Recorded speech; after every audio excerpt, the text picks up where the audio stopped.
کیا آپ جانتے ہیں ابلیس اصل میں فرشتہ نہیں تھا بلکہ جنات میں سے ایک عبادت گزار تھا جسے اس کی عبادت کی وجہ سے فرشتوں کے ساتھ رہنے کا موقع ملا تھا۔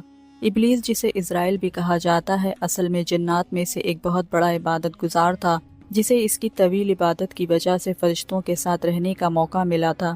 اس نے تکبر کی بنا پر حضرت آدم علیہ السلام کو سجدہ کرنے سے انکار کیا، جس کے بعد وہ اللہ کی رحمت سے مایوس ہو کر مردود اور شیطان بن گیا اور قیامت تک انسانوں کو بہکانے کی مہلت حاصل کی۔